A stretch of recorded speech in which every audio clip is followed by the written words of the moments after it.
552।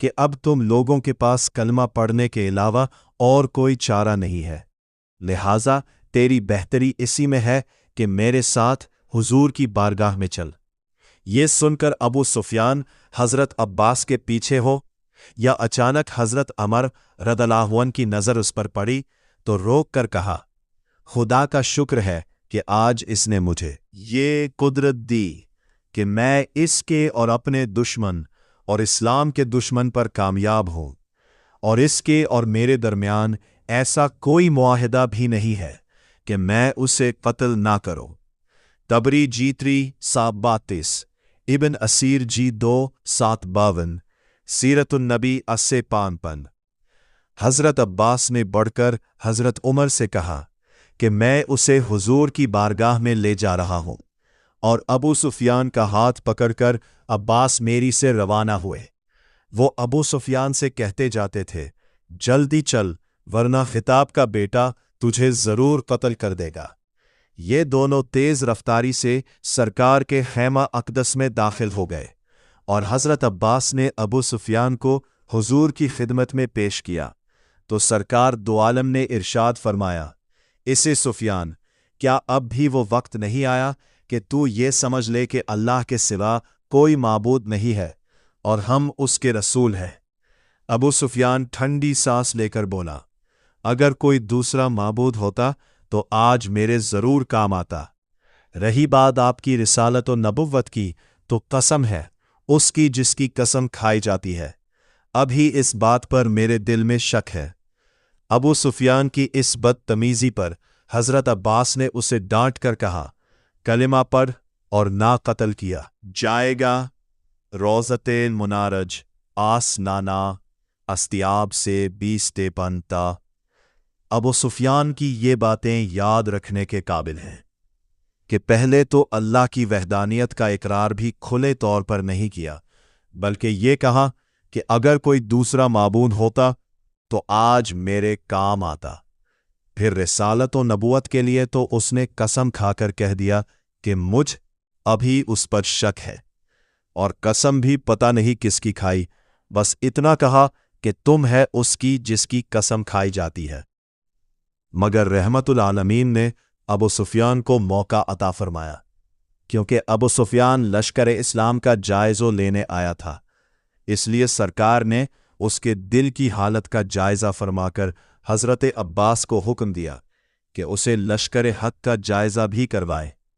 پھر حضرت عباس ابو سفیان کو ایک اونچی جگہ لے گئے جہاں سے لشکر حق کا جائزہ لیا، تو ابو سفیان حضرت عباس سے کہنے لگا، اسے عباس تیرا بھتیجا تو بڑی قوی اور مستحکم حکومت کا بادشاہ بن گیا۔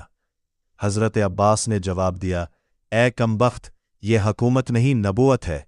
تبری جے 3 716، اے نشی جے 2 ساکھ 10 103، سیرت النبی نامہ 513، زاد المعاد 1252، ابو العری ایس پارس۔